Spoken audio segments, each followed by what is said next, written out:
ભરૂચની જુમ્મા મસ્જિદમાં અજમેર બોમ્બકાંડના આરોપી ભાવેશ પટેલના પ્રવેશથી રોજ મુસ્લિમ સમાજે કડક કાર્યવાહીની માંગ કરી। ભરૂચમાં આવેલી ઐતિહાસિક જુમ્મા મસ્જિદમાં તાજેતરમાં એક વિવાદાસ્પદ ઘટના બની છે। શનિવાર 13 સપ્ટેમ્બર 2025ના રોજ ચક્રધર સ્વામીના અનુયાયીઓ મસ્જિદની મુલાકાતે આવ્યા હતા, પરંતુ તેમની સાથે 2007ના અજમેર બોમ્બકાંડના આરોપી ભાવેશ પટેલ ઉર્ફે મુક્તાનંદ સ્વામી પણ પ્રવેશતા મુસ્લિમ સમાજમાં ભારે રોષ ફેલાયો છે। આ ઘટના બાદ સોમવારે સમસ્ત મુસ્લિમ સમાજ અને બહુજન મુક્તિ મોરચાના આગેવાનોએ જિલ્લા કલેક્ટરને આવેદન આપીને કડક કાર્યવાહીની માંગ કરી છે। ચક્રધર સ્વામીના અનુયાયીઓ મહારાષ્ટ્રથી નિયમિતપણે જુમ્મા મસ્જિદની મુલાકાતે આવતા હોય છે, કારણ કે તેઓ આ સ્થળને ચક્રધર સ્વામીનું જન્મસ્થળ માને છે। શનિવારે જ્યારે આ અનુયાયીઓ પોલીસ બંદોબસ્ત સાથે મસ્જિદમાં પ્રવેશ્યા ત્યારે તેમની સાથે ભાવેશ પટેલ પણ હતો। સ્થાનિક મુસ્લિમ સમુદાયના લોકોના જણાવ્યા મુજબ ભાવેશ પટેલે મસ્જિદના ગર્ભગૃહમાં અને છત પર ચપ્પલ પહેરીને પ્રવેશ કર્યો હતો, જે ધાર્મિક સ્થળની પવિત્રતાનો ભંગ ગણાય છે। ભાવેશ પટેલ ઉર્ફે મુક્તાનંદ સ્વામી 2007ના અજમેર બોમ્બકાંડના આરોપી રહી ચૂક્યા છે અને હાલ તેઓ જામીન પર છે। આ વ્યક્તિની મસ્જિદમાં હાજરી અને તેના વ્યવહારથી મુસ્લિમ સમાજમાં ગંભીર ચિંતા અને રોષની લાગણી ફેલાઈ છે। આ ઘટનામાં વિરોધમાં સમસ્ત મુસ્લિમ સમાજ બહુજન મુક્તિ મોરચાના આગેવાનો અને જુમ્મા મસ્જિદના ટ્રસ્ટીઓ સોમવારે જિલ્લા કલેક્ટરને મળ્યા હતા અને એક આવેદનપત્ર સુપ્રત કર્યું હતું। આવેદનપત્રમાં તેમણે આ ઘટનાની સખત નિંદા કરી અને કાયદેસરની કાર્યવાહીની માંગ કરી છે।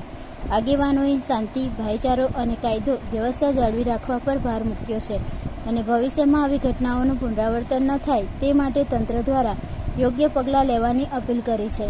આ ઘટનાએ ભરૂચમાં ધાર્મિક સ્થળોની સુરક્ષા અને પવિત્રતા જાળવવાના મુદ્દા પર ગંભીર સવાલો ઊભા કર્યા છે। પોલીસે આ મામલે તપાસ હાથ ધરી। ભરૂચના જામા મસ્જિદના ટ્રસ્ટી તરીકે અને મુસ્લિમ સમુદાય વતી અમે માત્ર ટ્રસ્ટી તરીકે કલેક્ટર સાહેબને રજૂઆત કરવા આવ્યા છે કે પાછલી 13 તારીખે જે ઘટના ભયંકર ઘટના થઈ શકતી હતી, પ્રશાસન 4 ગણું લાગી શકતું હતું આની પાછળ, એવી ઘટના ટ્રસ્ટીઓની અને સ્થાનિક રહીશોની સૂઝબૂછથી બચી એક મરાઠી સમાજનો જે કંઈ ચક્રવર્તી રાજા પ્રત્યેનો જે જન્મસ્થળ કહેવાય છે આ મસ્જિદને, અને એ લોકો આવે છે, હેરિટેજની પ્રોપર્ટી છે, જાહેર છે, ભારતના લોકો કે મહારાષ્ટ્રથી મરાઠા લોકો અરે વિદેશના લોકો પણ આવી શકે છે, નિહાળી શકે છે, એ જોવા માટે જ હેરિટેજ વિભાગમાં છે, પરંતુ એમાં દૈનિક નમાજનો અધિકાર મુસ્લિમોનો છે, ત્યાં મુસ્લિમોની લાગણી છે। 1947 પહેલાંના જે પણ ધર્મ હતા તેમને માન્યતા પ્રાપ્ત છે, તેમાંનો એક મુસ્લિમ સમાજને ધર્મ છે, એને માન્યતા પ્રાપ્ત છે, એમની ઇબાદતમાં ખલલ ન પહોંચે તે સાથે આ લોકો દર્શન કરવાના હેતુથી આવે છે અને એ લોકો કરે છે। અમર ટ્રસ્ટ, નવા જૂના ટ્રસ્ટીઓ, ત્યાંના સહયોગી, ત્યાંના રહીશો એમના આવવાની કોઈ પાણી ચા વ્યવસ્થાઓ પણ કરતા રહે છે, ભાઈચારાથી થાય છે। એમના પ્રત્યે અન્ય કોઈ સમાજ પ્રત્યે અમને કોઈ વાંધો વિકલ્પ કંઈ જ નથી, પરંતુ જે સાંજના મધ્ય સમયે 4:30ની આસપાસ એક ભાવેશ નામનો આ ભાવેશ પટેલ જે આતંકવાદી ન્યાયાલયે ઘોષિત કરેલો હોય તે વ્યક્તિ આવે અને તેનો માહોલ ખરાબ કરે। હવે સવાલ છે કે પોલીસ પ્રોટેક્શનમાં આવે છે, નથી આવતો, પરંતુ એક આતંકવાદી તો આખું દેશ જાણે છે। 2007નો તમે કેસ ઉચકો, શું અજમેર બોમ્બ બ્લાસ્ટ થયો નથી ભાઈ? એમાં આરોપી સિદ્ધ થયો નથી? એમાંના 3 આરોપી ન હતા, એક આરોપી મરી નથી ગયો, 2 આરોપીને છોડવામાં આવેલા છે। આ અમારે કહેવાનું હોય? પોલીસ તંત્રને આનું ધ્યાન ના હોય કે ભરૂચ શહેરના અંદર આટલો મોટો ટ્રાયિંગ કરનાર, જ્યાં ગમે ત્યારે પોલીસને ધંધા પર લગાડી દે, કામે લગાડી દે, પોલીસ પાસે પણ એટલી હાજરી કે ગેરહાજરી નહીં, કેટલા લોકો કંઈ ને કંઈ ઘરેલું કામ માટે રજાઓ પર હશે, કેટલા લોકો સસ્પેન્ડ હશે, ફૂલ સંખ્યા નથી આપણી પાસે, પણ આવું બનાવ માથે લેવાતો હોય? આ તો એક કોઈ જગ્યાથી માહિતી મળે કે આ માણસ આવવાને બહાર જ કહી દેવાય કે ભાઈ તું 365 દિવસ ભરૂચમાં રહે છે, તારે આજે જુમ્મા મસ્જિદમાં શું કામ છે? મરાઠા સમાજની લાગણી છે, ચક્રવર્તી રાજા ગુરુ જે પણ છે તેમની સાથે, એને શું છે ભાઈ? એ જ્યારથી આવ્યો છે, આ તો પોલીસે એમનું કામ કરવું જોઈએ કે ભાઈ એની નજરમાં જ્યારથી આવ્યો છે ત્યારથી વાતાવરણ ખોરવાય છે ભાઈ। હું તો પ્રશાસનને રિક્વેસ્ટ કરું છું કે આપણી પાસે ઘણી બધી ફાઇલો છે, ઘણા બધા ટેબલો પર કેસ છે, શા માટે આવું આપણે કરવાની જરૂર છે કે એમની એક સરચૂક આ એક વ્યક્તિને આપણે રોકી દઈએ ને આવા કામોથી અટકાવીએ? અરે હું તો માંગ કરું છું કે એને ભરૂચની બહાર જવું તો ભાઈ, તમને આતંકવાદી રોડ પર ગમતો હોય તો ગમે, પણ ભરૂચમાં ના ગમે। ભરૂચ એનું સ્થળ છે, કોઈક તો કોર્ટે કન્ડિશન મૂકી હશે ને છોડવા માટે, શું કહે એ પ્રશાસનને અમારે કહેવાનું હોય? અને આ જ્યારે આવતો હોય તો ત્યારે ટ્રસ્ટીઓની કોઈ જવાબદારી છે, ભૂમિકા છે, કોર્ટે નિર્મેલા ટ્રસ્ટીઓ છે ભાઈ, તો તમે એમને જાણ તો કરો. અમોને જાણ હોય ના હોય એનો વિષય નથી, પણ તમે તો જાણ કરો કે ભાઈ એ પરમિશન નથી, તમે તો જાણ કરો. એટલે હું પોલીસ પ્રશાસનની જ્યાં સડચૂક થઈ છે ને ભાઈ એ સુધારી લે એની માંગ કરવા આવેલા છે કલેક્ટર સાહેબને આગાહ કરવા આવેલા છે કે સાહેબ આ પ્રત્યાનું નીચે જે વહીવટ થઈ રહેલું છે અને એમની ઉપર ગંભીર ગુનાઓ છે, અને હાથ જોડીને વિનંતી જ કરીએ છીએ. માત્ર મુસ્લિમ સમાજ દુઃખી નથી, એમનું પોતાનું સમાજ પણ દુઃખી છે. કોણ ચાહે કે આજે મારો જવાન દીકરો ધમાલમાં કે કોઈમાં નામ આવી જાય ને જેલ ભોગવતો થઈ જાય? એના પરિવારનું કોઈ નહીં વિચારે. દંગા ફસાદમાં કોઈની દુકાન સરકશે, કોઈને બનાવ બનેલા છે. 2000 પછી ભરૂચમાં એવો બનાવ બનેલો છે. ત્યાર પછી શાંતિપ્રિય છે, પણ એ જેટલા સમય અંદર હતો ને એટલું શાંતિ જ્યારથી આવ્યો છે પાછા આવા સમયના ભણકારા વાગે છે. અને એ ભણકારા આપણે નજરઅંદાજ ના કરાય. એ ટ્રસ્ટ હોય કે ભરૂચના નાગરિક હોય કે પોલીસ પ્રશાસન હોય, બસ એ જ માંગ સાથે કલેક્ટર સાહેબનું ધ્યાન દોરવા માટે આજે અમે અહીં આવેલા છે. માંગ છે કે આવા માણસને ન્યુસન્સને તમામ સમાજથી દૂર કરો. બસ આજ રોજ તારીખ 15/9/2025 અને સોમવારના રોજ સમસ્ત ભરૂચ જિલ્લાના આગેવાનો તથા જુમ્મા મસ્જિદ ટ્રસ્ટના ટ્રસ્ટીઓ અને મૌલાના કુરેશી સાહેબ, મુફ્તી અહમદ દેવલા સાહેબ, જમિયતુલ ઉલમા હિન્દ તરફથી જે તારીખ 13/9/2025 અને શનિવારની રોજ જે દુઃખદ ભરૂચમાં ઘટના બની કે એક અજમેર બોમ્બ બ્લાસ્ટનો આરોપી જે હાલ જામીન પર મુક્ત છે અને ભરૂચ ચત્રધર સ્વામીની જયંતિ નિમિત્તે હજારોની સંખ્યામાં મહારાષ્ટ્ર રાજ્યના હિન્દુ ભાઈઓ તેમની આસ્થા મુજબ ભરૂચની જામા મસ્જિદમાં આવી અને મસ્જિદને નિહાળીને ઘણા વર્ષોથી એ લોકો પરંપરા મુજબ આવે જ કોઈ પણ જાતના વાદ વિવાદ વગર તમામ એમના જે અન્યાયીઓ છે તેમાં મહિલાઓ, પુરુષો હજારોની સંખ્યામાં આવે છે.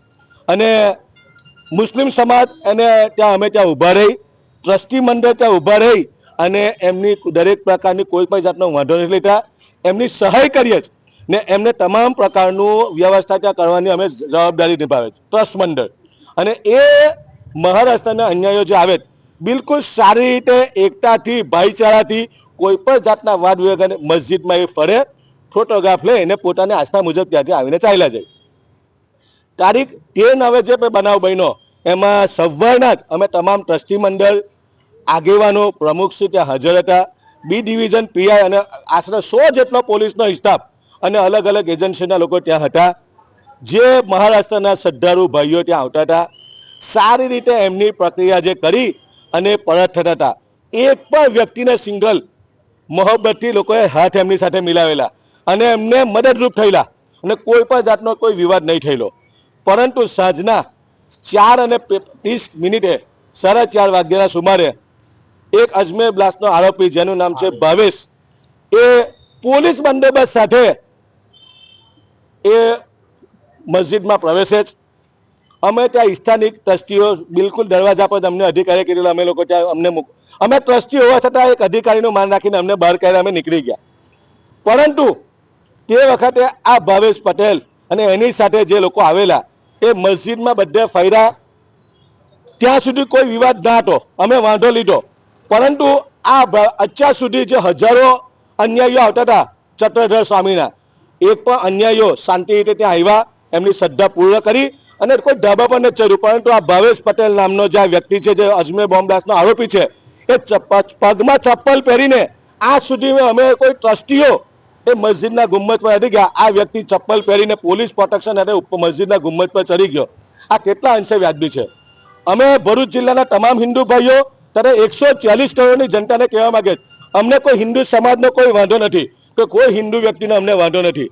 અમે જાહેર મીડિયામાં બોલીએ, અમને વાંધો હતો કે ભાવેશ પટેલ નામના વ્યક્તિથી જેની ઉપર આતંકવાદનો ધારો લાગેલો છે, એને હાઈકોર્ટથી જામીન આપેલા છે, અને એ વ્યક્તિએ જે હજારો શ્રદ્ધાળુઓ શાંતિપ્રિય મહારાષ્ટ્રથી ગુજરાત ભરૂચ જિલ્લામાં આવતા હતા અને આજ દિન સુધી કોઈને રોક્યા નથી. પરંતુ આ વ્યક્તિએ ત્યાં આવ્યા, શાંતિ દોહરાવવાનો પ્રયત્ન કર્યો અને પોલીસ પ્રશાસન અને જિલ્લાનું વહીવટી અને ત્યાં હાજર હોવા છતાં આ અમને ટ્રસ્ટી હોવા છતાં અમને ગેટની બહાર મોકલી દેવામાં આવે.